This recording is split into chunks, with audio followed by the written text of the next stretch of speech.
हरिओम। सभी को नमो नमः। स्वागत है आप सबका आज के इस पाठ में। हम सब लोग लघु सिद्धांत कौमुदी का क्रमशः अध्ययन कर रहे हैं और लघु सिद्धांत कौमुदी के क्रमशः अध्ययन में अभी तक हम अनुदित सवर्ण से चा प्रत्यय तक का भाग पढ़ चुके हैं। बढ़िया से इतना समझ लीजिए। परसन्निकर्ष संहिता हलोनंतरा संयोग, इन दोनों सूत्रों को एक बार एक पाठ में हमने पढ़ाया था, पर संयोग से वह पाठ रिकॉर्ड नहीं हो पाया था। तो रिकॉर्ड हुआ था पर उसमें आवाज़ ठीक नहीं थी, आवाज़ की क्वालिटी बहुत गड़बड़ हो गई थी, तो इसलिए इसको फिर से एक बार आप सबको बता देते हैं। जो लोग एक बार सुन चुके हैं उन लोगों के लिए यह विस्तार से पुनः आवृत्ति हो जाएगी। जो लोग नहीं सुने हैं वो लोग थोड़े से संक्षेप में इस विषय को समझ पाएंगे। ठीक है, तो चलिए शुरू करते हैं। परसन्निकर्ष संहिता से बताएंगे। अनुदित सवर्ण से चा प्रत्यय तक के सूत्रों में मुझे लगता है किसी को कोई समस्या नहीं होगी। एक बार यदि किसी को समस्या है, कोई भी व्यक्ति या एक विषय सूचना है कि यदि आप पहली बार लघु सिद्धांत कौमुदी पढ़ने बैठे हैं और पहला भाग यही देख रहे हैं, तो निवेदन यह रहेगा कि आप सीधे सीधे आपको यह नहीं समझ में आएगा। समझ में तो आएगा, पर यदि आप क्रमशः विषय पढ़ते हैं तो ज़्यादा अच्छे से समझ में आता है। बाकी क्रमशः नहीं पढ़ रहे हैं तो भी कुछ तो समझ में आएगा ही 50-60%, पर अच्छा समझने के लिए आपको पहले भाग से इसको पढ़ना पड़ेगा। आपको चैनल पर सरल संस्कृत व्याकरण पर ही उस पर प्लेलिस्ट मिल जाएगी। प्लेलिस्ट में लिखा हुआ मिलेगा लघु सिद्धांत कौमुदी सरलतम पाठ अयोध्या लिखा हुआ मिलेगा प्लेलिस्ट। उसमें देखेंगे तो सीरियल से सभी वीडियो उपलब्ध हैं, सीरियल से उसको देख सकते हैं। ठीक है, तो चलिए आते हैं हम आज विषय पे परः सन्निकर्षः संहिता पर। ठीक है, विषय क्या है? परः सन्निकर्षः संहिता। पर क्या होता है? पहली बात, पर मतलब अब कुछ लोग पूर्व और पर वाला पर समझने लगेंगे, पूर्व और पर वाला पर समझने लगेंगे। क्या वह पर है यहाँ, अथवा एक पर होता है जो क्या कहते हैं इसके पर में, ये पूर्व में है ये पर में है, वो वाला पर होता है। और पर पश्चिम दिशा को भी कहा गया है, पर यहाँ पर का मतलब कुछ और है। पर मतलब अत्यधिक है ना। पर का मतलब क्या है? अत्यधिक। अत्यधिक सन्निकर्ष, अत्यधिक सन्निकटता को ही हम क्या कहते हैं? संहिता कहते हैं। किसकी अत्यधिक सन्निकटता, किसकी अत्यधिक समीपता को हम, सन्निकट मतलब होना, मतलब समीप होना। कौन ऐसा है जो अत्यधिक समीप हो गया है तो हम उसको संहिता कह सकते हैं। वो कौन है? कौन है? किसे हम संहिता कहेंगे? क्या यहाँ किसकी बात चल रही है? गाय भैंस की तो बात चल नहीं रही है। व्याकरण शास्त्र है, शब्द शास्त्र, तो यहाँ शब्दों की बात चलेगी। और शब्दों के भी मूल में वर्ण है। ठीक, शब्दों के मूल में क्या है? वर्ण है। शब्दों की संहिता होने पर वर्ण बनते, शब्दों को वर्णों की संहिता होने पर शब्द बनते। उल्टा बोल गए हम, है ना। वर्णों की संहिता होने पर क्या बनते हैं? शब्द। ठीक है, तो अब ये जो वर्णों की संहिता होती है ये क्या होती है, किसे संहिता कहते हैं? चलिए मान लीजिए एक शब्द है, यहाँ एक वर्ण है, यहाँ अ, दूसरा वर्ण है यहाँ र, तीसरा वर्ण है यहाँ उ, अपने नमोए लिख रहे हैं, चौथा वर्ण है यहाँ ण, पांचवा है अ, या विसर्ग भी लिख लीजिए। ठीक, ये क्या लिखा है? ठीक, यदि आप अ बोलेंगे, र उ ण अ, ठीक ऐसे तो बोलेंगे, लेकिन इन वर्णों को अत्यधिक समीप ले आया जाए तो, इन वर्णों को अत्यधिक समीप ले आया जाए तो इन्हीं की हो जाती है संहिता। तो बन क्या जाएगा? ऐसा बन जाएगा, अ यहाँ है, उसी के तुरंत बाद र, फिर उसी में जुड़ गया उ, फिर आ गया ण, और फिर विसर्ग उसी में जुड़ गया अरुणा। ठीक है, ये हो गया संहिता। किसकी संहिता? अ, र, उ, ण, अ, इन पांचों वर्णों की संहिता। ठीक, ये पांचों वर्ण अत्यधिक समीप में आ गए, नहीं तो ऐसे बोलते रहते अ, र, उ, ण, अ। कौन समझता क्या बोल गए? कोई नहीं समझता ना। समझ में कब आता है? जब हम वर्णों के समूह को संहिता में करके बोले, एक साथ करके बोले, अत्यधिक सन्निकट लाकर बोले, है ना? है कि नहीं? नहीं, हम परा सन्निकर्ष संहिता को ही पढ़ा रहे होते आपको और कहते प, फिर बोलते अ, फिर थोड़ी देर बाद बोलते र, फिर बोलते अ। ठीक, तो क्या समझते आप? तो यहां भी संहिता है, यानी कुछ वर्णों को, जिन वर्णों को मिला करके शब्द बनता है, उन वर्णों को एक साथ एकत्रित कर दिया जाना, अत्यधिक समीप ले आना, सन्निकट कर दिया जाना संहिता कहलाता है। परह, परह अत्यधिक सन्निकट। ठीक, अत्यधिक सन्निकट मतलब अब आ रहा परह सन्निकर्ष कैसा होता है? तो इसको जब हमने पिछली बार पढ़ाया था, रिकॉर्डिंग नहीं हो पाया था, तब बताया था स्वभाव सिद्ध अर्धमात्रा।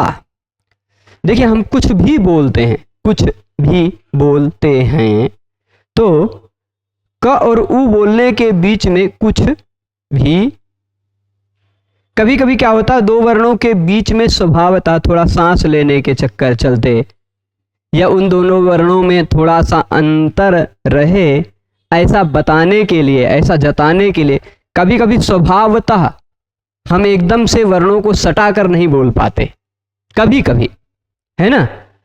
तो वहां पर गलती नहीं है। स्वभाव सिद्ध अर्धमात्रा कालिक, स्वभाव सिद्ध अर्धमात्रा कालिक व्यवाय होता है। ठीक, अर्धमात्रा कालिक व्यवाय मतलब क्या होता है? अ बोलने में कितना समय लगा? छोटा अ मतलब इसको बोलने में कितना समय लगा? जितना समय लगा, इसको एक मात्रा काल कहते हैं। आ, बड़ा आ बोलने में जो समय लगा उसको कहते हैं दो मात्रा काल। दो मात्रा का होता है ना, ह्रस्व में एक मात्रा, दीर्घ में दो मात्रा, प्लुत में तीन मात्रा, ऐसी तो होता है ना। तो जो एक मात्रा काल हो गया ह्रस्व बोलने में, और फिर आप सोचिए एक मात्रा तो हो गया ह्रस्व बोलने में ना, हुआ कि नहीं? तो एक मात्रा का समय लग गया ह्रस्व वर्ण के उच्चारण में, उससे भी आधा अ बोलने में, जितना छोटा अ बोलने में जितना समय लगा, उससे भी आधा समय जिसमें लगता है। ठीक है, ह्रस्व अ बोलने में जितना समय लगा, उससे भी आधा समय जिसमें लगता है, वो हो गया अर्धमात्रा काल। ठीक है, वो क्या हुआ? अर्धमात्रा काल। वह कैसे होता है? वह स्वभाव सिद्ध, मतलब कभी कभी बोलते समय हमारे मुंह से उतना व्यवधान बोला ही जाता है। जैसे अरुण बोलना है तो अ और र बोलने के बीच में हो सकता है कभी कभी सांस के चलते या अन्य किसी कारण से आधे मात्रा का व्यवधान हो जाए, है ना? हो सकता है, संभव है, पॉसिबल है ना? तो स्वभाव सिद्ध, वो जो स्वभाव सिद्ध अर्धमात्रा कालिक व्यवाय है, उससे अतिरिक्त कोई भी व्यवाय, उससे अतिरिक्त कोई भी व्यवधान न हो तो ही कहा जाता है वर्णों का अव्यवधान, वर्णों को अत्यधिक समीप ले आना। ठीक, अब वर्णों को अत्यधिक समीप में लाकर बोलेंगे तो उसमें ऐसा नहीं है कि आपके स्वाभाविक रूप में सांस लेते समय या अन्य किसी कारणवश जो आधे मात्रा का व्यवधान आ जाता है, थोड़ा सा ह्रस्व आ को भी बोलने के आधे समय के बराबर जो थोड़ा सा व्यवधान आ जाता है, उस व्यवधान को गलत मान लिया जाएगा। उसको गलत नहीं माना जाएगा, वो स्वभाव सिद्ध है ना? स्वभावतः हो जाता है, हमारे उच्चारण के स्वभाव से हो जाता है। ठीक, तो ये जो स्वभाव सिद्ध आधे मात्रा का व्यवधान है, उससे अतिरिक्त जो व्यवधान है, उस अतिरिक्त व्यवधान से जो शून्य होता है, वही परह सन्निकर्ष कहलाता है, वही अत्यधिक समीपता कहलाता है। अत्यधिक समीपता में कोई व्यवधान नहीं होता। दो वर्णों को बीच बोलने के बीच में अर बोलना है तो आ और र के बीच में कोई व्यवधान नहीं रहेगा। ठीक, और हाँ, स्वभाव सिद्ध व्यवधान हो सकता है सांस लेने में या अन्य किसी कारण उस व्यवधान हो जाए। ठीक, तो इतनी बात समझे। परसन्निकर्ष संहिता में अत्यधिक समीपता क्या कहलाती है? संहिता। ये सूत्र नंबर आप निकाल के देख लेंगे 14109 पे, तो यह सूत्र मिल जाएगी, है ना। 14109 पर परसन्निकर्ष संहिता। चलिए अब संहिता का मतलब तो क्या होता है ये समझ गए। संहिता किसे कहते हैं समझे हैं? संहिता किसे कहते हैं समझे हैं? जब कुछ वर्णों को अत्यधिक सन्निकट करके बोल दिया जाए वही है संहिता। जब कुछ वर्णों को अत्यधिक सन्निकट करके लिख दिया जाए वह है वर्णों की लिखित संहिता। वाचिक संहिता भी हो सकती है बोलने में, है ना। लिखने की भी संहिता होती है। तो लिखने में अ अलग लिखिए, र अलग लिखिए, उ अलग लिखिए, ऐसा भी नहीं, वो संहिता नहीं। अरुण एक साथ लिखे हैं तो वह संहिता है।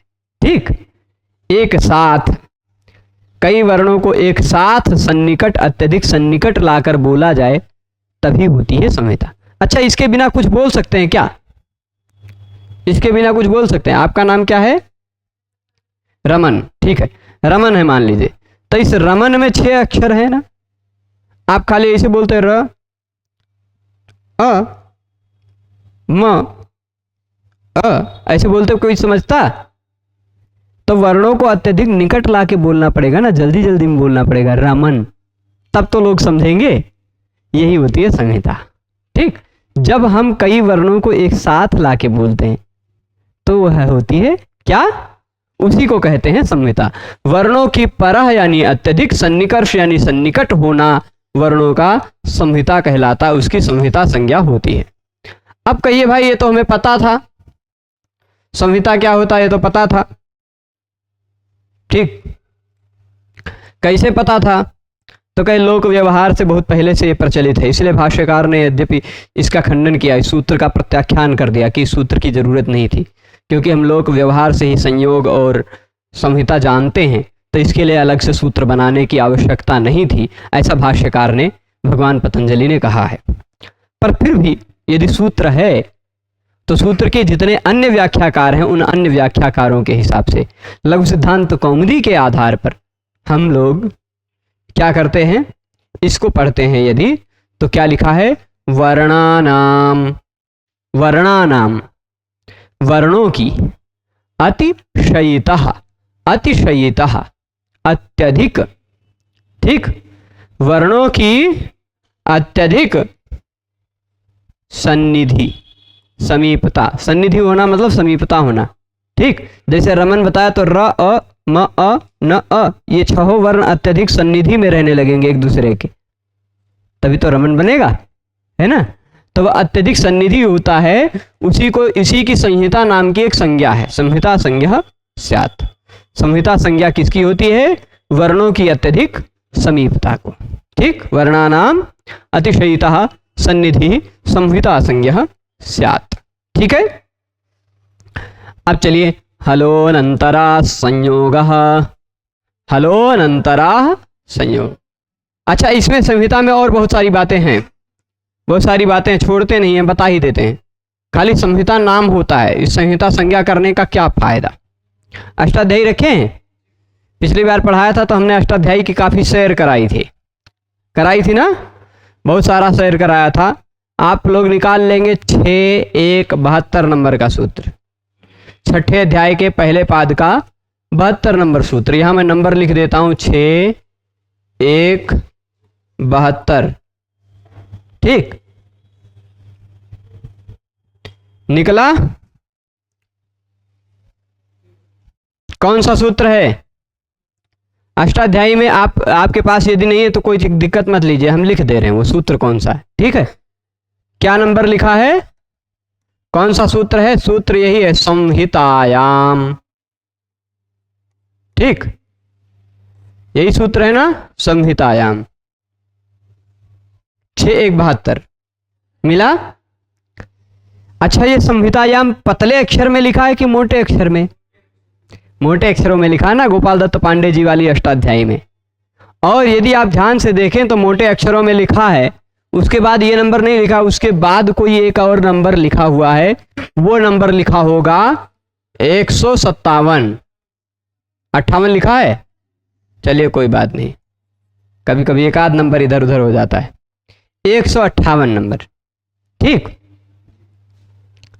लिखा है।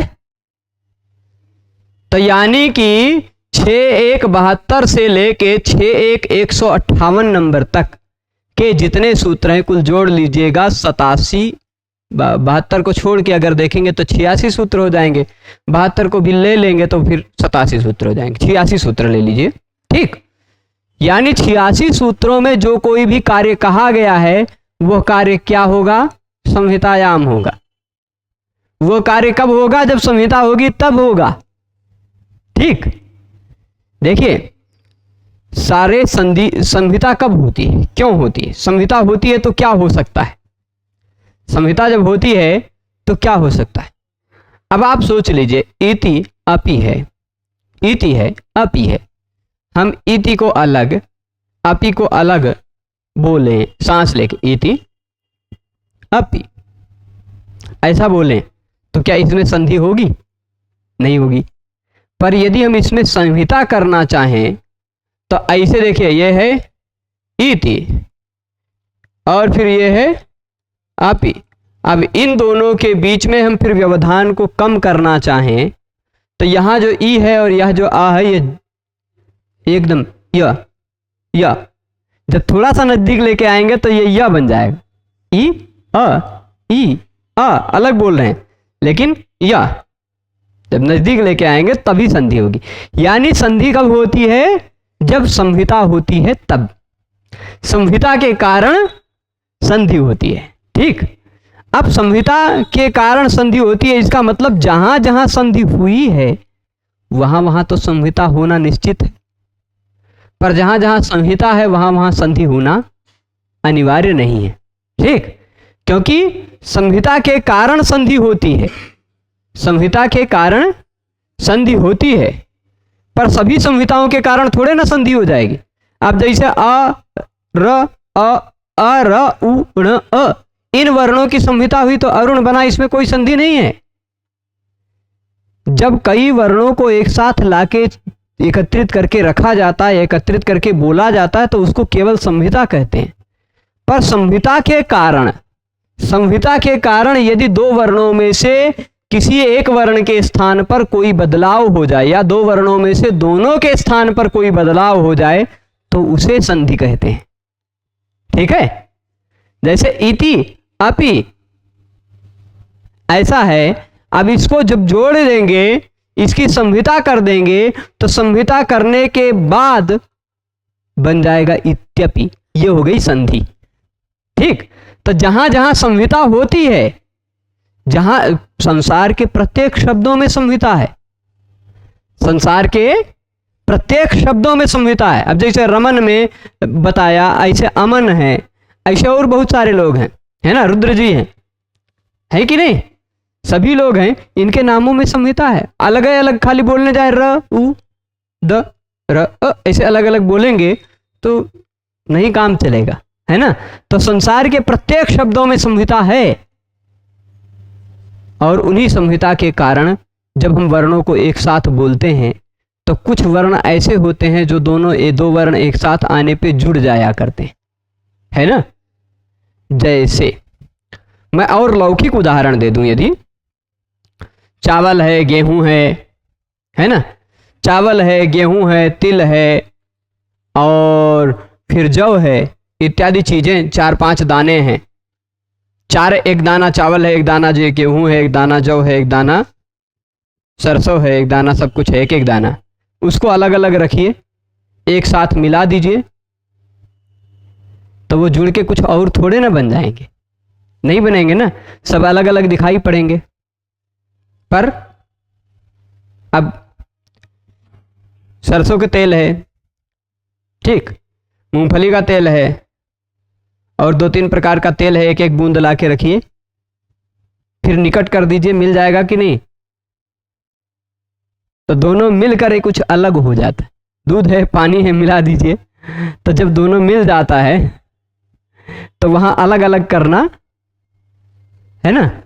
थोड़ा मतलब ये जान जाते हैं जहाँ थोड़ा अलग किया जा सकता है, वो होती है जहाँ एकदम अलग अलग साफ साफ पहचान में आ रहा है, वो संहिता है। एकदम साफ साफ नहीं पहचान में आ रहा है, जो प्रक्रिया को जानता है, व्याकरण की प्रक्रिया को, उसी के द्वारा जहाँ पहचान में आ रहा है वहाँ है संधि। ठीक है कि नहीं? तो अब एक संहितायाम तो यहां बता दिया, दूसरा एक सूत्र बता रहे हैं 6-3-114। निकालिएगा सूत्र नंबर यहां लिखे 6-3-1-1-4। 6-3-114 मिला है? हैं? वो भी सूत्र सेम टू सेम है, ये भी है ये भी है, ठीक, सूत्र सेम है 6-3-114 संहितायाम, है ना? और इसमें भी संहितायाम मोटे अक्षर में ही लिखा होगा, और इसमें भी संहितायाम सूत्र की अनुवृत्ति 135 नंबर सूत्र तक जा रही होगी। 135 जा रही है, तो 114 के बाद 21 सूत्र तक,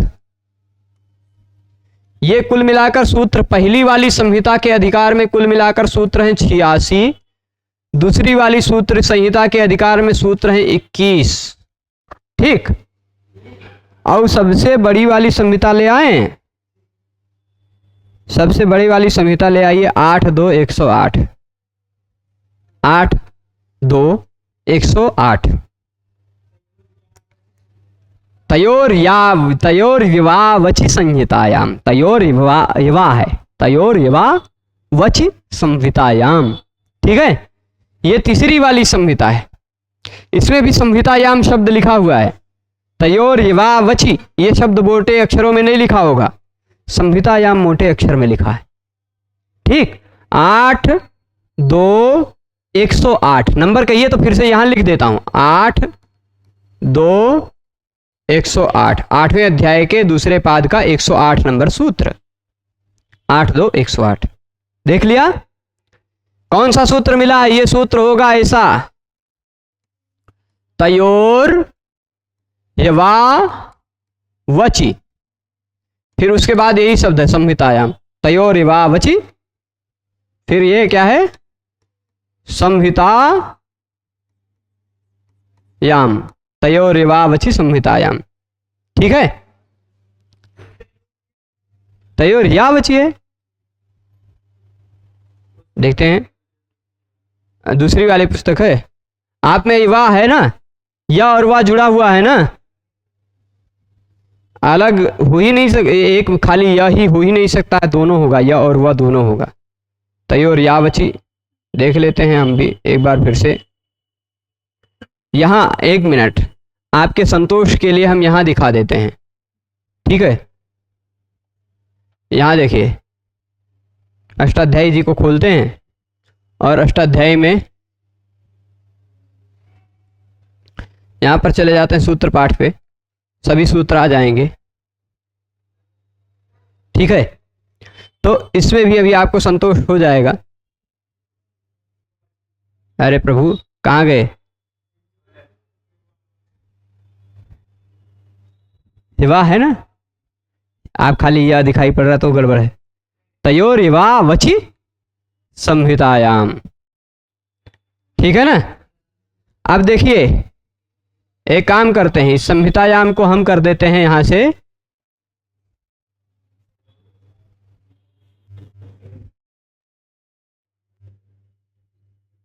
तयोर विवावचि संहितायाम, है ना? ये सूत्र निकल भी मतलब शुरू संबद्धो छंदसी आ गया। ये कहा आते हो भाई? हाँ, ये देख लीजिए, तयोर विवावचि संहितायाम। अरे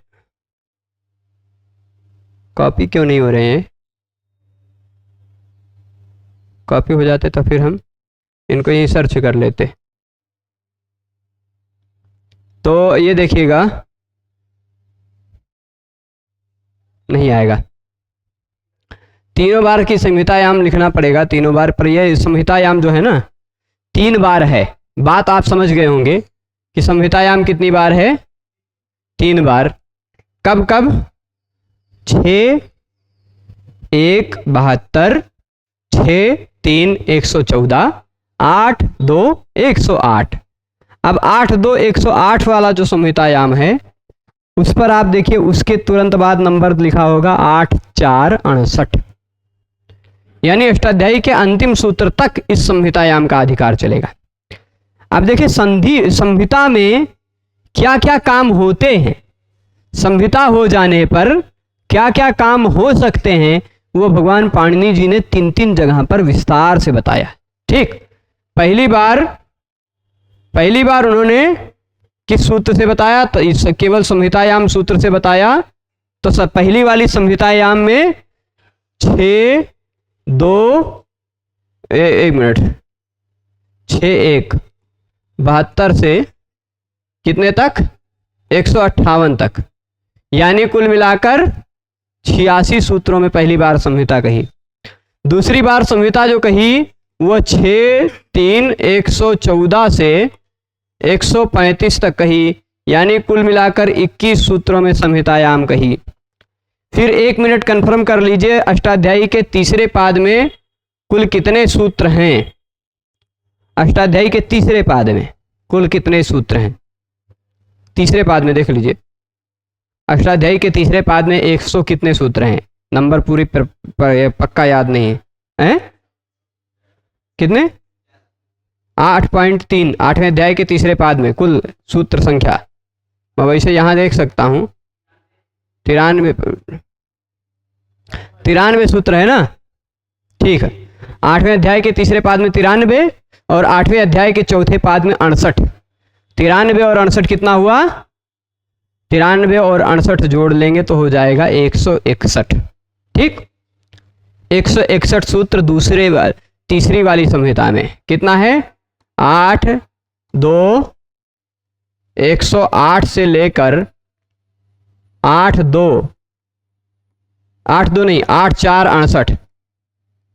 4 68 तक जाएगा। कुल मिलाकर 161 सूत्र हैं। ठीक, कुल मिलाकर 161। तो संहिता होने पर क्या क्या काम होगा वो भगवान पाणिनि ने इन 161 और 21 आप जोड़ लीजिए, हो जाएगा 182, और फिर उसमें 86 जोड़ लीजिए तो 8वें अध्याय के तीसरे पाद में कितने सूत्र हैं? 119। 8वें अध्याय के तीसरे पाद में देख रहे हो? तो अभी किसने 93 बताया? पहले अध्याय के तीसरे पाद में देख के बता दिया क्या?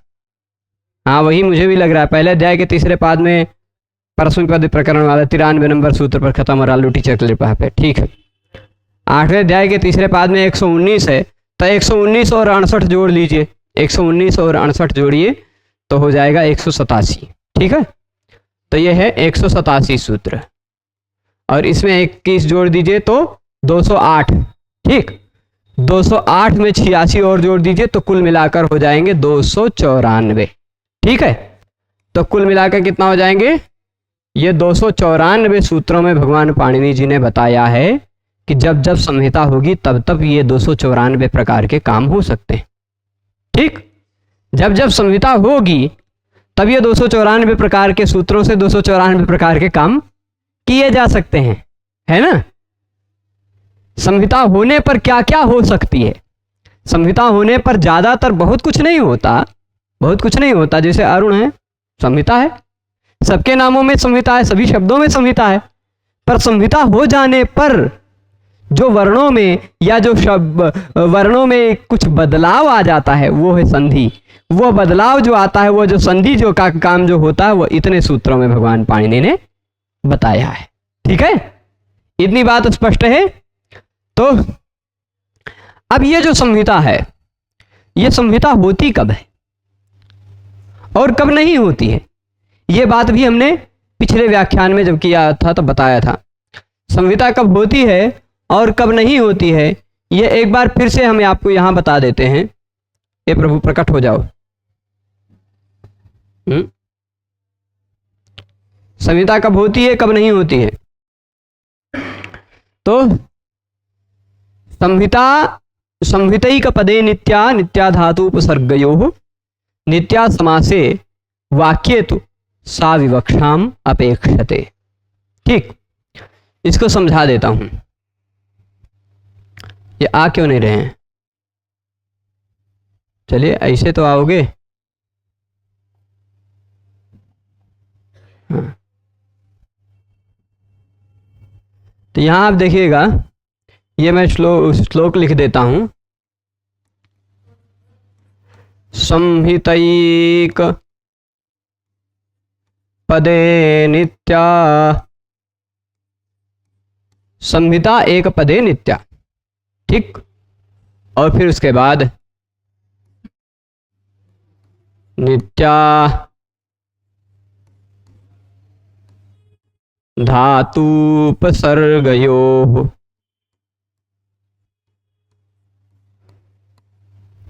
नित्या धातुपसर्गयोः। याद कर लीजिएगा इसको लिख के। और इसको समझते बहुत कम लोग हैं, बहुत मतलब भली भांति नहीं समझते हैं। मैं प्रयास करूंगा कि भली भांति आप समझें। फिर नित्या समासे, ठीक है, ये 3 वाक्य हो गए। फिर है वाक्ये तु सा विवक्षाम अपेक्षते, सा विवक्षाम अपेक्षते। प्रयास किया हूं कि मेरी राइटिंग अब सबको पढ़ने लायक रहे, पर हो सकता है किसी किसी को न समझ में आए, तो गरियाइएगा मत। हाँ, संहितैक पदे नित्या, इसलिए बोल भी रहा हूं। संहितैक पदे नित्या, संहिता मतलब आप ये जो संहिता होती है ना वर्णों की, जैसे मैंने रमन बताया, अरुण बताया, ऐसे बहुत सारे उदाहरण बताए, इन सब में संहिता है कि नहीं? सभी शब्दों में, संसार के सभी शब्दों में संहिता है। तो ये संहिता करना या न करना आपकी इच्छा पर हो सकता है क्या? आप चाहो तो संहिता होगी, आप चाहो तो संहिता ना होगी, ऐसा होता है क्या? ऐसा हो सकता है क्या? नहीं ना। संहिता कब होती है? कहे अगर एक शब्द है तब तो एक शब्द में संहिता नित्य है। यानी अरुण एक शब्द है ना, रमन एक शब्द है, अमन एक शब्द है, रुद्र जी एक शब्द है, ऐसे बहुत सारे शब्द हैं, है ना। इतने शब्द हैं कि एक एक शब्द का पाठ करते करते ब्रह्मा जी नहीं, बृहस्पति जैसे प्रवक्ता को प्रतिपद पाठ करते समय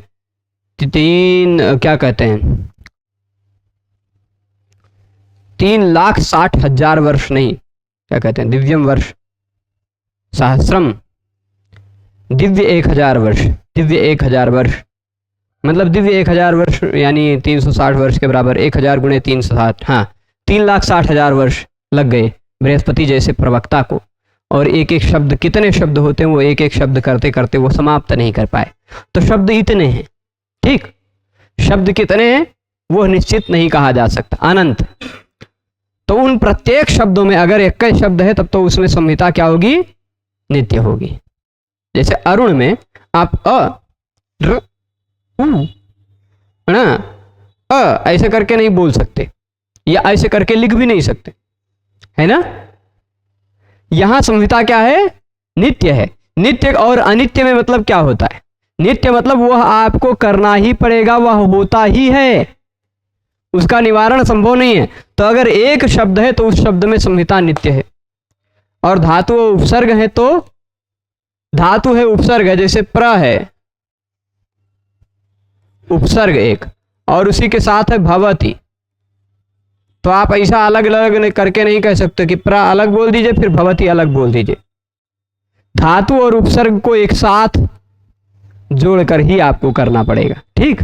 धातु और उपसर्ग में संहिता नित्य होती है। 2 जगह बता दिया ना, एक पदे यानी एक शब्द है तो उसमें संहिता नित्य है, धातु और उपसर्ग है तो उसमें संहिता नित्य है, और समास है तो उसमें भी नित्य है, नित्या समास है। अगर समास हुआ है तो उसमें भी क्या है? संहिता नित्य है, ठीक। जैसे दशरथस्य पुत्रः करने पर समास हो गया दशरथ पुत्रः, तो आप दशरथ को अलग पुत्रः को अलग कर दें, ऐसा नहीं चलेगा, ठीक। दशरथ को अलग पुत्र को अलग ऐसा नहीं कर सकते। रघुनाथ, रघु अलग नाथ अलग ऐसा नहीं कर सकते, ठीक। समास है तो समास में आपको संहिता नित्य करनी पड़ेगी। समास में संहिता होती ही है, ठीक। पर अगर वाक्य है, एक शब्द नहीं है, पूरा वाक्य है, तो वाक्य में फिर संहिता वक्ता की विवक्षा पर अपेक्षित रखती है।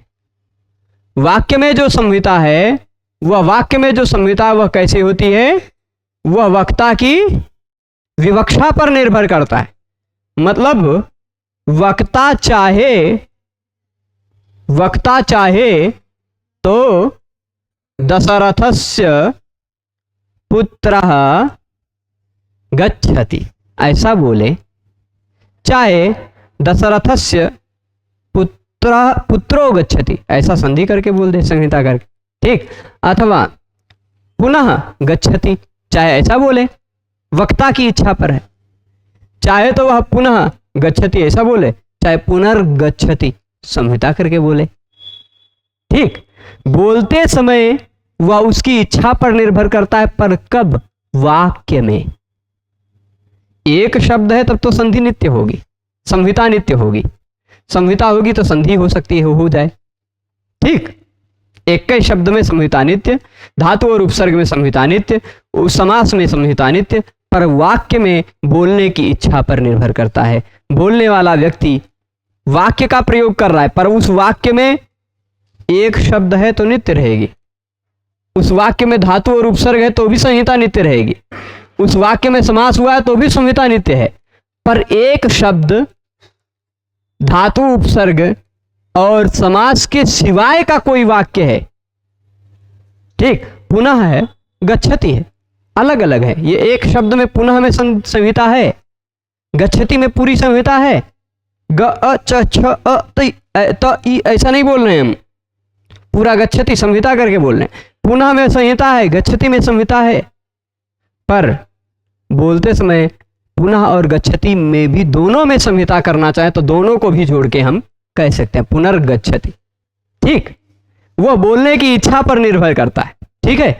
तो ये एक बात हो गई।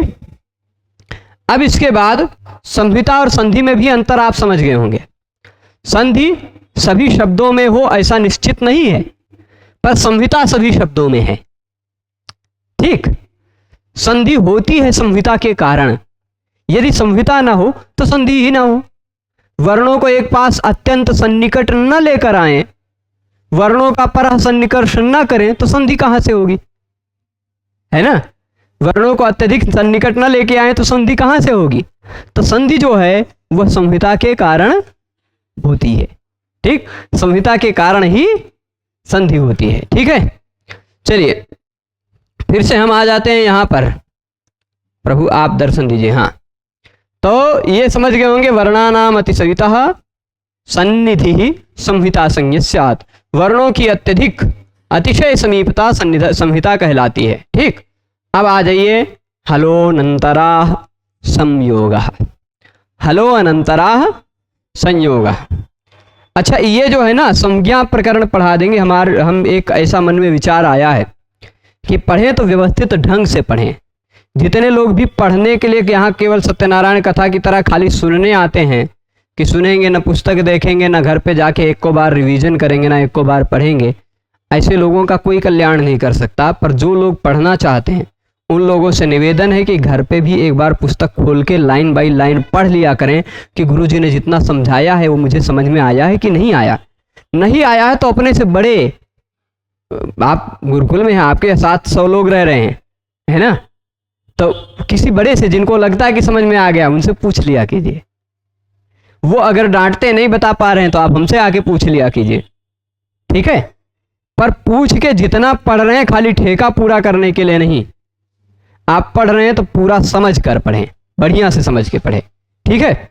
इसलिए एक मेरा उद्देश्य ये भी है, प्रयास करूंगा, समय थोड़ा कम मिल पाता है पर प्रयास करूंगा विभिन्न पुस्तकों से संकलन करके।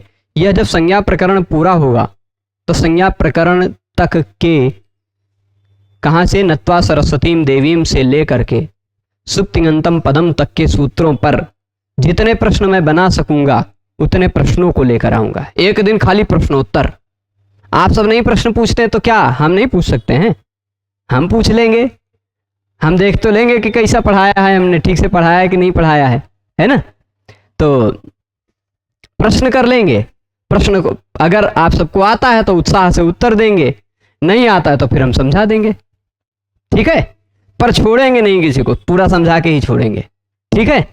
चलिए, तो अब ये देखिए हलो अनंतरा संयोगा में आ जाते हैं। हलो अनंतरा संयोग, हलह अनंतराह, हलह अनंतराह संयोगा। ये तोड़ेंगे तो ऐसे निकलेगा। देखिए पहले इसमें प्रभु लेखनी जी आइए, तो आप ये कभी कभी मजाक करने लग जाते हैं। हाँ, यहाँ देखिएगा कहाँ गए। हाँ, इसको ऐसे लिखिएगा, यहाँ है हलह, ठीक, और फिर है अनंतराह। यही तीन शब्द हैं। जब सूत्र समझना है आपको तो सबसे पहले यही काम करना चाहिए आपको कि सूत्र को तोड़ डालिए, ठीक। और सूत्र में जितने शब्द निकल कर आए सब शब्दों को समझ लीजिए। तो इस सूत्र में कितने शब्द निकल कर आए? हलह अनंतराह संयोगः, ठीक, 3 शब्द निकल कर आए। अच्छा, ये बहुत ज़्यादा दूर का सूत्र नहीं है, अष्टाध्यायी में आप पहले ही पेज पे देखेंगे तो मिल जाएगा। पहले अध्याय के पहले पाद का 7वें नंबर का सूत्र है। ये केवल तीसरे नंबर की संज्ञा है। इससे पहले संज्ञा करने वाले सूत्र केवल 2 ही आए हैं, वृद्धिरादेश अधेन गुणः। तीसरी संज्ञा संयोग संज्ञा है, ठीक है कि नहीं। और आप ध्यान से देखेंगे तो ना तो वृद्धिरादेश, न अधेन गुणा, न ही को गुण वृद्धि, न धातु लोप आर्ध धातु के, न ही इंगिति च, न दीधि वे विटाम, इन किसी भी सूत्र से किसी भी शब्द की अनुवृत्ति इस सूत्र में नहीं आ रही है। नहीं आ रही है ना। ये पूरा सूत्र अपने आप में पूरा है, ठीक। जिस सूत्र में किसी भी शब्द की अनुवृत्ति नहीं आती है यानी वह सूत्र पूरा वाक्य है, वह अपने आप में पूरा सूत्र है, ठीक। तो अब देखिए हलह अनंतराह संयोगः, हलह अनंतराह संयोगः। अच्छा, इससे पहले जो आपने संहिता पढ़ी उस संहिता में और इस संयोग में थोड़ा सा ही अंतर है। संहिता में और संयोग में थोड़ा सा ही अंतर है। वह थोड़ा सा अंतर क्या है? वह अंतर यह है कि संहिता जो है वह कोई भी वर्ण का हो सकता है। संहिता सभी वर्णों का हो सकता है, पर संयोग हलह। हल मतलब क्या है? व्हाट इज हल? हल मतलब हाया वरट के हा से लेके हल सूत्र के ल तक। हाया वर ल यमा गाणा न झभ घढ़ ध जब गड द खप छठ थ चट त कप श ह, ठीक। ये सभी वर्ण है ना, हल, सभी हल है ना। 2 बार ह कहा गया है, 1 बार ना भी बोलेंगे तो भी चल जाएगा। तो कुल 33 जो व्यंजन वर्ण हैं वह 33 व्यंजन वर्ण हल हैं, ठीक। तो अब जैसे देख लीजिए, मैंने उदाहरण दिया था, यह अरुण है एक शब्द, इसमें संहिता है। क्यों? क्योंकि 5 वर्ण अ र उ ण अ। अब अ और ह को, अ और विसर्ग को अलग अलग गिना जाए तो 6 वर्ण, ठीक। अ र उ ण अ और विसर्ग, ये 6 वर्णों की संहिता है। यदि दोनों को अलग अलग गिना जाए तो अगर गिनने तो कोई दिक्कत नहीं, ठीक। तो फिर भी विसर्ग ना रखें तो भी विसर्गमान ना ही रखते हैं, कोई दिक्कत नहीं, मिटा ही देते हैं, खाली अरुण ही रखते हैं, ठीक। तो 5 वर्णों की संहिता है कि नहीं है? अरुण में संहिता है, पर यहां संयोग नहीं। संयोग वहां होता है जहां हल हो। अब आप कहेंगे अरुण में भी तो हल था, र था, ण था, ये सब तो हल है, कहेंगे कि नहीं। पर हम कहेंगे हल होने से काम नहीं चलेगा, अनंतर हल होना चाहिए। अनंतराह हलः संयोगः। कैसा हल संयोग होता है? जो अनंतर हो। क्या होता है मतलब अनंतर का? किसे कहते हैं अनंतर? क्या होता है अनंतर? समझेंगे? जिसमें अंतर, यानी कि जिसमें अंतर ना हो वह अनंतर है ना। जिसमें अंतर ना हो वही तो अनंतर है। अब आप कहेंगे अंतर क्या होता है? तो अंतर कहते हैं व्यवधान को। अंतर किसे कहते हैं? व्यवधान को। जैसे अब देख लीजिए, यहां है, इसी में मैं उदाहरण देता हूं। ये हा है एक व्यंजन, है ना, हा एक व्यंजन है कि नहीं, हल में ला भी एक व्यंजन है, ये हल है कि नहीं दोनों, हा भी हल है ला भी हल है, पर इन दोनों के बीच में आप ध्यान देखेंगे तो हा के बाद में आ छिपा हुआ है, वो बीच में अंतर आ गया है, व्यवधान आ गया है। अंतर मतलब व्यवधान, अगर व्यवधान आ गया है तो वो संयोग नहीं है, अनंतर हल की संयोग संज्ञा हो रही है। अनंतर यानी ऐसे हल जिनके बीच में कोई व्यवधान न आए, ऐसे हल जिनके बीच में कोई व्यवधान न आए। अब आप सोचेंगे कैसे व्यवधान नहीं आएगा, क्या होगा, किस चीज का व्यवधान आ सकता है हलों के बीच में? हल हैं अगर ढेर सारे, तो उस ढेर सारे हल के बीच में किसका व्यवधान आ सकता है? हल का व्यवधान आएगा क्या हल में? हल में खुद हल का तो व्यवधान आएगा नहीं, है ना। जस्ट एक मिनट,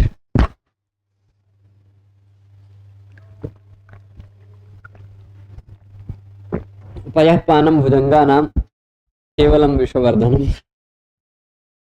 कभी कभी गला एकदम से सूखने लग रहा था।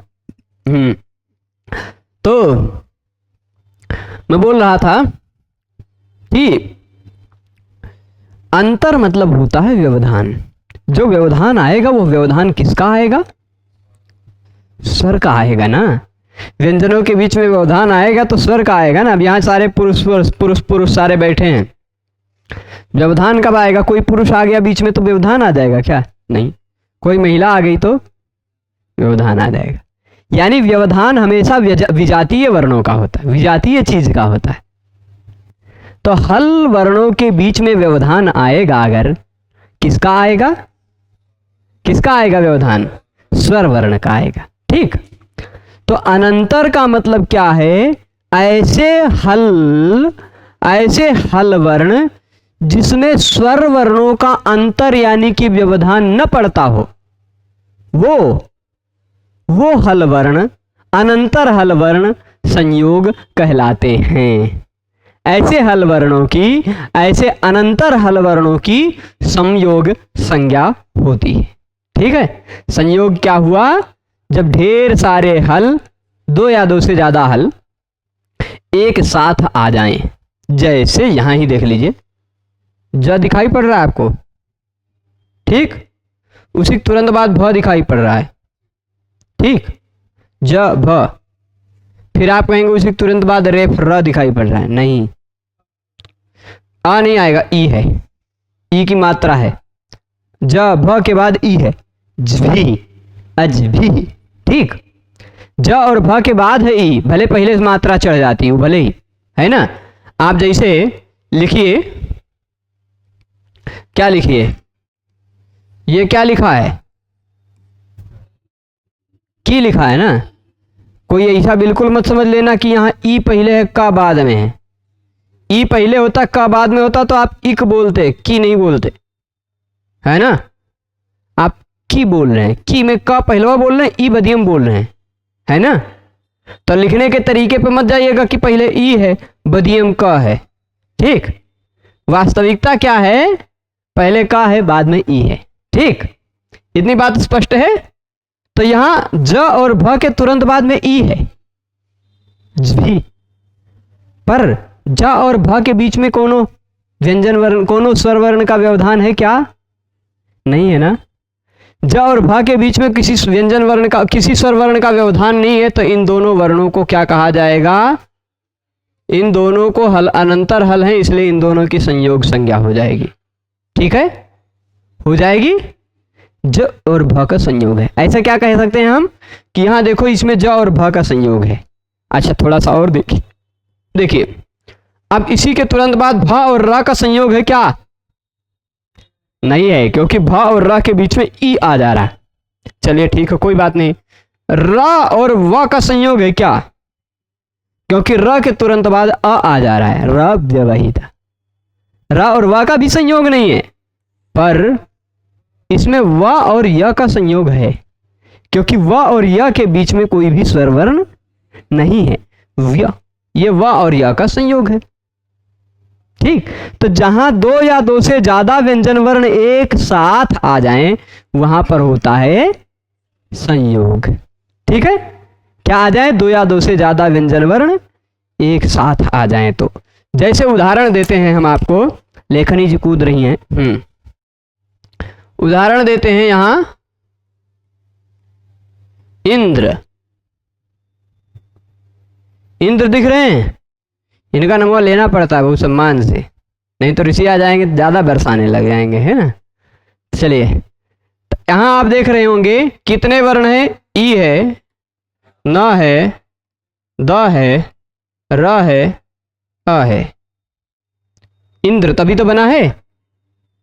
अब आप इसमें ध्यान से देखें तो देख पा रहे होंगे ये न, द, र, इन तीन वर्णों के बीच में कोई भी स्वर वर्ण नहीं है। यानी इन तीन व्यंजन वर्णों की कौन सी संज्ञा हो गई? केवल न की संयोग संज्ञा नहीं होगी, केवल द की नहीं होगी, केवल र की नहीं होगी, तीनों की होगी। ठीक है, जब दो या दो से ज्यादा व्यंजन एक साथ आ जाते हैं तो उसी को हम क्या कहते हैं? संयोग। अच्छा, मेरी नजर में अभी तक मैंने जितना साहित्य पढ़ा है, ठीक, जितना साहित्य पढ़ा है या जितने ग्रंथों को पढ़ा है, उसमें अब तक सबसे बड़ा संयोग वाला उदाहरण मुझे जो मिला है वो मैं यहां लिख देता हूं। वह उदाहरण है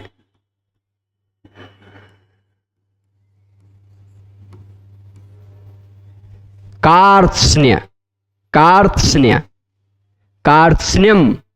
ठीक, इसमें आप देखेंगे तो कितने वर्ण है पता है? क है, आ है, का तो पहुंच गए आप, फिर इसके बाद क्या है? त कहां है भाई? र है। ठीक, ये वाला ऊपरा चढ़ा हुआ है ना, र हमेशा सबसे बाद के वर्ण पे चढ़ जाता है ना। उसके तुरंत बाद अगर व्यंजन आए तो चढ़ जाता। अब यहाँ तादिता पे कहाँ चढ़े, स पे कहाँ चढ़े, ना पे कहाँ चढ़े, या पूरा था इसलिए उसके ऊपर चढ़ गया है ना। अगर आधा र रहता है तो वो अपने बाद आने वाले स्वर सहित वाले स्वर व्यंजन वर्ण पर चढ़ जाता है। तो कार्त्स्न्य, आप कार पहले बोल रहे हैं, कार है ना, र, फिर उसके बाद है त, फिर उसके बाद है स, फिर उसके बाद है न, उसके बाद है य, उसके बाद है अ। तो आप यहां देख पा रहे होंगे ये इतने वर्णों का र, त, स, न, य, ये 5 व्यंजन वर्णों के बीच में किसी भी स्वर वर्ण का व्यवधान नहीं है ना। तो ये 5 व्यंजन वर्णों का क्या हो गया? संयोग। 5 व्यंजन वर्णों का क्या हो गया? चलिए, अब यही बात जब हम संधि पढ़ने लगेंगे, सुधि उपास्य में जब हम ऐसे पहुंच जाएंगे, सु, ध, ध, य, ऐसा जब पहुंचेंगे ना आप, तब आप बताइए इसके अंत में संयोग है कि नहीं? ध, ध, य, ये 3 व्यंजन वर्ण एक साथ आ रहे हैं, इनके बीच में कोई भी स्वर वर्ण का व्यवधान नहीं है, तो इसको कहा जाएगा संयोग। और ये पूरा शुद्ध से जो बना है ये संयोगांत हो जाएगा। ऐसा शब्द जिसके अंत में हो संयोग, उस शब्द को संयोगांत शब्द कहा जाता है ना, है कि नहीं? तो ऐसा शब्द जिसके अंत में संयोग हो वो संयोगांत है। संयोगांत से लोपा कहेगा, उसका लोप कर दो, खत्म कर दो, काम खत्म। ठीक है ना। तो वो जब आप संधि पढ़ेंगे तब बताएंगे, पर संयोग को वहां इस समय प्रसंग पे ध्यान रखिएगा, संयोग क्या है, बार बार आपको ध्यान रखना पड़ेगा संयोग क्या है। बहुत सारे सूत्र आएंगे जहां पर आपको संयोग काम में आएगा। ठीक, वो क्या कहते हैं इसको, संयोगाद्योरंते च हो, चाहे संयोगांत से लोपा हो, चाहे संयोगे गुरु हो, चाहे क्या है शांत महता संयोगस्य है, चाहे संयोगादे रातो धातो ऋणवतः है। सब जगह कई जगह आपको संयोग मिलेगा। एरनेकाचो संयोग पूर्वस्य, है ना, एरनेकाचो संयोग पूर्वस्य। ऐसे एक सूत्र है, कौन सा, हाँ, जाते रस्त्री विषयादयो पद, नहीं वो असंयोगोपधात, एक ऐसे कोई सूत्र है, असंयोगोपधात, है ना, वहां भी संयोग है। तो असंयोगाल लिटकित, बहुत सब जगह संयोग शब्द मिलेगा, ठीक, संयोग और असंयोग। तो ये बात संयोग समझे रहेंगे तब आप और सूत्रों को समझ में आएगा, ठीक। संयोग जब आप समझ कर रखेंगे तभी बहुत सारे ऐसे सूत्र हैं जिसमें संयोग शब्द का प्रयोग है वो समझ पाएंगे, ठीक है, समझ रहे हैं। तो क्या है संयोग, ये आप जान गए होंगे। क्या है संहिता, ये आप जान गए होंगे। संयोग होता है हमेशा केवल व्यंजन वर्णों का। अब जैसे कार्त्स्य में क अ र, ये क अ र त स न य अ, इन सभी वर्णों की संहिता है। संहिता से तो सभी वर्णों की है संज्ञा, पर संयोग केवल र त स न य इसकी ही संज्ञा है ना। इंद्र में ई न द र अ, इन 5 क्या, हाँ 5 वर्णों की संहिता है, पर संयोग केवल न द र 3 वर्णों का है ना। तो संहिता और संयोग में अंतर समझ गए। संहिता सभी वर्णों को अत्यधिक समीप में बोलना संहिता है। वर्णानाम अतिशयितः सन्निधि, संहिता संज्ञस्यात्, वर्णों की अत्यधिक समीपता, अतिशयितः मतलब अत्यधिक, अतिशय, सन्निधि मतलब समीपता, संयोग संहिता कहलाती है। और फिर अनंतरा हलः, अंतर यानी व्यवधान, अंतर क्या होता है, व्यवधान, और अनंतर यानी व्यवधान रहित। व्यवधान रहित जो हल हैं, यानी जिसमें कोई व्यवधान न आता हो, ऐसे जो हल हैं उन हलों को क्या कहा जाता है, संयोग कहा जाता है, ठीक। उन हलों को क्या कहा जाता है, संयोग। अब देखिए एक बात और है, यही वृत्ति में क्या लिख दिया, अजभिरव्यवहिता। देखिए अनंतरा का मतलब क्या है, व्यवधान रहित। अंतर मतलब व्यवधान, व्यवधान से युक्त जो है उसको हम क्या कहेंगे, व्यवहित है, ऐसा कहेंगे ना। जिसमें व्यवधान लगा हुआ है वो व्यवहित है ना। व्यवधान युक्त है ऐसा कह सकते हैं, या व्यवहित है ऐसा कह सकते हैं। पर जिसमें व्यवधान न हो, अनंतर हो जो, वो अव्यवहित है, वो अव्यवधान से युक्त है ना। तो वही कह रहे हैं अजभी, अजभी मतलब अचों से। अजभी का मतलब क्या है, जैसे देखिए यहां क्या होती, पद संज्ञा हो जाती है, झलाम जसोनते से च को ज हो जाता है, मूलतः शब्द है अच, अच भी बन जाता अज भी, ठीक। अच भी, अच शब्द के बाद भिस प्रत्यय लगेगा तो बन जाएगा अच भी, नहीं बनेगा अज भी बन जाएगा, झलाम जसोनते से च के स्थान पे ज हो जाएगा, ठीक है। तो अज भी यानी स्वर वर्णों से जो अव्यवहित हैं, स्वर वर्णों से जो अव्यवहित है, यानी जिनमें स्वर वर्णों का व्यवधान नहीं है, ऐसे हलः, ऐसे व्यंजन वर्ण संयोग संज्ञा स्युः, ऐसे व्यंजन वर्णों की संयोग संज्ञा होती है। ऐसे व्यंजन वर्णों की संयोग संज्ञा होती है जो अजभिर अव्यवहिता हो, यानी स्वर वर्णों से के व्यवधान से रहित हो। स्वर वर्णों, अच स्वर वर्णों के व्यवधान से रहित, ठीक, जिसमें किसी भी स्वर का कोई भी व्यवधान न हो, ऐसा हल वर्ण संयोग कहलाता है, ठीक, चलेगा।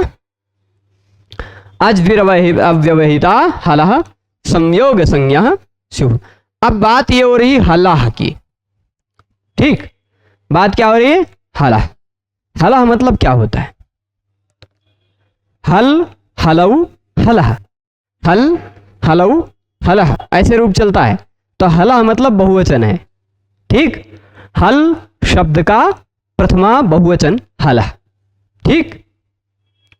हल हलऊ हलः, हलम हलऊ हलः, हला हलभ्याम हल भी, ऐसे रूप चलते हैं, ठीक है।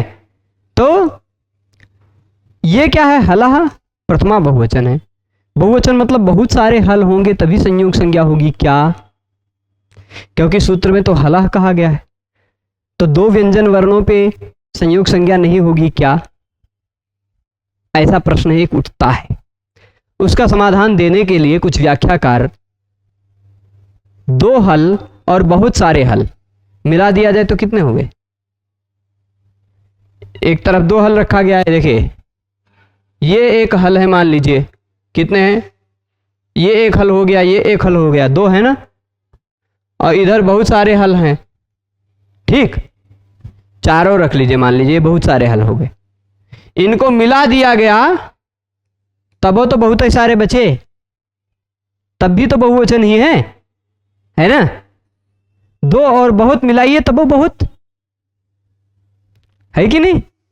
तो वैसे ही हलौच, हलौच, हलश्च, इन दोनों का जब समास होगा तो एक शेष बच जाएगा, एक शेष होने पर हलह बन जाएगा। ठीक, हलह, हलौच, हलश्च, ऐसा जब वो होगा समास होगा, हलऊ द्विवचन वाला, हलह बहुवचन वाला, इन दोनों का समास होगा तो हल और हल बचेगा, विभक्तियां तो गायब होंगी द्विवचन और बहुवचन, और फिर स्वरूपाणाम एक शेष एक विभक्तौ। इस नियम के आधार पर दोनों हलों में से, दो हल में से केवल एक का हल बचेगा और वो बहुवचन में प्रयोग हो जाएगा। ठीक, तो यहाँ हलह जो शब्द है, उस हलह शब्द से ही दो हल और बहुत सारे हल सभी अर्थ लिए जा सकते हैं। ठीक, तो दो हल भी अगर व्यवधान से रहित हो तो भी उनकी संयोग संज्ञा होगी, और अनेक हल भी यदि व्यवधान से रहित हो तो भी उनकी संयोग संज्ञा होगी। ठीक, उसी तरह अव्यवहितौच, अव्यवहिताश्च इति अव्यवहिता ही बनेगा। ठीक, द्विवचन और बहुवचन जोड़ देंगे तो बहुवचन ही रहता है। ठीक है, तो अचो के व्यवधान से रहित जो हल हैं उनकी संयोग संज्ञा होगी, वो दो हल हों चाहे बहुत सारे हल हों। ठीक है, इतनी बात सभी समझे हैं।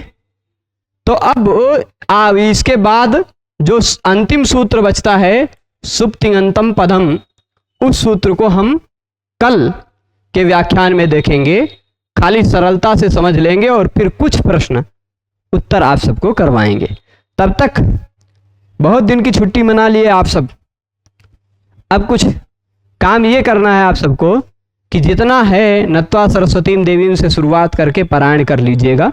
नत्वा सरस्वतीं देवीं शुद्धां गुण्यां करोम्यहं पाणिनीय प्रवेशाय लघु सिद्धांत कौमुदी, ऐसे शुरू कीजिएगा। फिर आप अपने मन में सोचिएगा नत्वा मतलब नमस्कार करके, सरस्वतीं देवी मतलब सरस्वती देवी को, एक एक शब्द का अर्थ सोचिएगा। अगर कोई भी ऐसा शब्द है जिस शब्द का अर्थ आपको नहीं ध्यान में आ रहा है तो क्या करेंगे आप, क्या करेंगे, अपनी किताबिया में पेंसिल से वही शब्दवा के नीचे इसे टिक कर लीजिएगा कि इतना हमें नहीं समझ में आया, और फिर किसी अपने बड़े लोग से पूछ लीजिए, समझ में आ जाएगा पूरा। समझना है, आपका मेन लक्ष्य होना चाहिए समझना, मेन उद्देश्य क्या होना चाहिए, पूरा किसी ना किसी तरह से समझना है। क्योंकि आप सब घर से क्या करने आए हो, यहाँ पढ़ने, और पढ़ना मतलब रट लेना नहीं, पढ़ना मतलब समझ लेना है। ठीक है, रटी हुई चीजें आप भूल जाओगे, समझी हुई चीजें नहीं भूलोगे, तो समझ लेना है। ठीक है, प्रयास कीजिएगा कल तक इसको इतना होमवर्क करके आना है आप सबको, लाइन बाय लाइन 2-3 बार पढ़ना है, 2-3 बार, एक बार नहीं कि एक बार पढ़ लिया ठेका पूरा कर दिया, गुरुजी ने कह दिया मतलब पढ़ लेना है, ऐसे नहीं, 2-3 बार पढ़िएगा। हो सकता है एक आध बार में हल्के में आप चूक जाएं, हो सकता है आपको अर्थ ना पता हो फिर भी उसको छोड़ के चले जाएं, दोबारा पढ़ेंगे तो हो सकता है आपके मन में फिर कोनो प्रश्न बन जाए। जितना भी प्रश्न बनेगा उसको टिक कर लीजिएगा, कल पूछ लीजिएगा। ठीक है, और कल विस्तार से उस पर चर्चा होगी, संज्ञा प्रकरण पूरा संपन्न करना है कल। ठीक है, और प्रयास होगा, परसों रविवार है, कल क्या होगी, सुप्तिङन्तम पदम सूत्र को बताएंगे और आप सबके पूरे संज्ञा प्रकरण के सभी प्रश्नों का समाधान देंगे। ठीक है, और परसों हम आप सबसे प्रश्न पूछेंगे रविवार को। ठीक, पूरे संज्ञा प्रकरण के नत्वा सरस्वतीं देवीं से लेकर के जितने शब्द प्रश्न बन सकते हैं, मैं जितना बना पाऊंगा उतने प्रश्न बना कर लेके आऊंगा आप सबके लिए, और वो प्रश्न मैं पूछूंगा। ठीक है, चलेगा। तो आज के इस व्याख्यान को यहीं रोकते हैं, सभी लोग पूरे व्याख्यान में जुड़े रहे, उसके लिए सभी को बहुत बहुत धन्यवाद। जो लोग यहाँ प्रत्यक्ष नहीं परोक्ष रूप से YouTube के माध्यम से इस व्याख्यान को देखते हैं, इसकी रिकॉर्डिंग को भी देखते हैं, उन लोगों से भी आग्रह है कि इसी तरह नियमित होकर पढ़ें।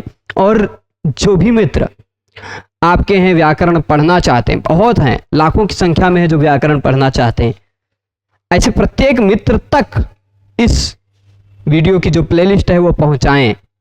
क्यों पहुंचाएं? और उससे आग्रह करें कि यदि व्याकरण पढ़ना है तो सीरियल से पढ़ें, क्रमशः पढ़ें।